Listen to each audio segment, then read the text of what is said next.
Hi all welcome to my channel. ಇವತ್ತು ನಾನು weight loss ಡ್ರಿಂಕ್ನ ಹೇಗೆ ಮಾಡ್ಕೊಳ್ಳೋದು ಅಂತ ತೋರಿಸ್ತಾ ಇದ್ದೀನಿ. ಯಾರ್ಯಾರು ನನ್ನ ವೀಡಿಯೋ ನೋಡ್ತಾ ಇದ್ದೀರಾ, ಪ್ಲೀಸ್ ನನ್ನ ಚಾನಲ್ನ ಸಬ್ಸ್ಕ್ರೈಬ್ ಮಾಡಿ, ವೀಡಿಯೋಸ್ನೆಲ್ಲದನ್ನು ನೋಡಿ, ಹಾಗೆ ಲೈಕ್ ಮಾಡಿ, ಶೇರ್ ಮಾಡಿ. ಹೆಚ್ಚು ಲೈಕ್ಸ್ ಬರ್ತಾಯಿದ್ರೆ ವೀಡಿಯೋಸ್ ಮಾಡಲಿಕ್ಕೂ ಖುಷಿ ಇರುತ್ತೆ.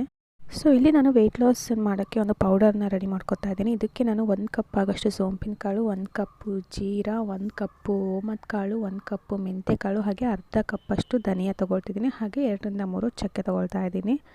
ಸೊ ಎಲ್ಲದನ್ನು ಈಕ್ವಲ್ ಕ್ವಾಂಟಿಟಿಲಿ ತೊಗೋಬೇಕು. ಧನಿಯಾ ಕಾಳು ಮಾತ್ರ 1/2 ಕಪ್ ತೊಗೋಬೇಕು. ಚಕ್ಕೆ ಬೇಕಾದ್ರೆ ಇನ್ನೊಂದೆರಡು ಎಕ್ಸ್ಟ್ರಾ ತೊಗೋಬೋದು, ಏನೂ ಪ್ರಾಬ್ಲಮ್ ಇಲ್ಲ.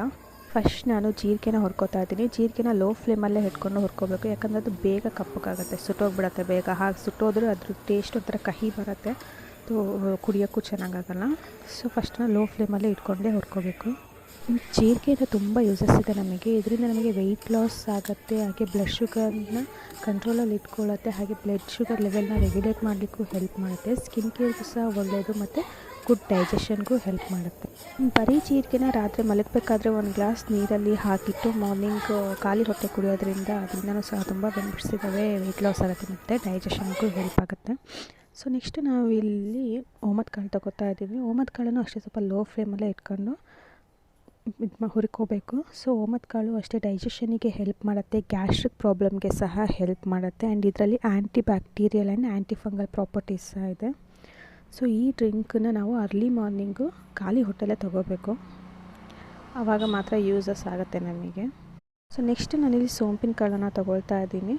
ಸೋಂಪಿನ ಕಾಳು ಅಷ್ಟೇ ಡೈಜೆಷನಿಗೆ ಹೆಲ್ಪ್ ಮಾಡುತ್ತೆ, ಮತ್ತು ಬ್ಲಡ್ನ ಪ್ಯೂರಿಫೈ ಮಾಡುತ್ತೆ, ಮತ್ತು ಐಸೈಟ್ ಮೀನ್ಸ್ ಕಣ್ಣಿನ ದೃಷ್ಟಿನೂ ಇಂಪ್ರೂವ್ ಮಾಡುತ್ತೆ, ಹಾಗೆ ಮಲಬದ್ಧತೆ ಕಾನ್ಸ್ಟಿಪೇಷನ್ಗೆ ಸಹಾಯ ಮಾಡುತ್ತೆ, ಕ್ಯಾನ್ಸರ್ನ ಸಹ ತಡೆಗಟ್ಟುತ್ತೆ, ಹಾಗೆ ವೆಯ್ಟ್ ಲಾಸ್ ಮಾಡುತ್ತೆ, ಆ್ಯಂಡ್ ಸ್ಕಿನ್ ಕೇರ್ಗೆ ಸಹ ಒಳ್ಳೆಯದು.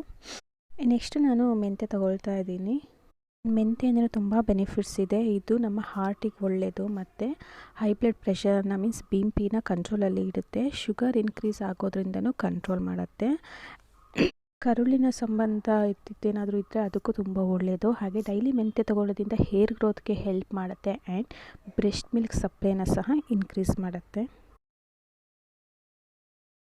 ಒಂದು ಥಿಂಗ್, ಯಾವುದೇ ಹೋಮ್ ರೆಮಿಡೀಸ್ ಆಗಿರ್ಬೋದು, ಆಯುರ್ವೇದ ಆಗಿರ್ಬೋದು, ಸ್ಕಿನ್ನಿಗೆ ಏನು ಮಾಡ್ತೀವಿ, ಹೇರಿಗೆ ಏನು ಮಾಡ್ತೀವಿ, ವೆಯ್ಟ್ ಲಾಸಿಗೆ ಏನು ಮಾಡ್ತೀವಿ, ಯಾವುದೂ ಸಡನ್ ರಿಸಲ್ಟ್ ಸಿಗೋಲ್ಲ ನಮಗೆ. ವೆಯ್ಟ್ ಮಾಡಬೇಕು, ಕಂಟಿನ್ಯೂ 3-4 ಮಂತ್ಸ್ ಆದರೂ ಯೂಸ್ ಮಾಡಬೇಕು, ಅವಾಗ ನಮಗೆ ಡಿಫ್ರೆನ್ಸ್ ಗೊತ್ತಾಗ್ತಾ.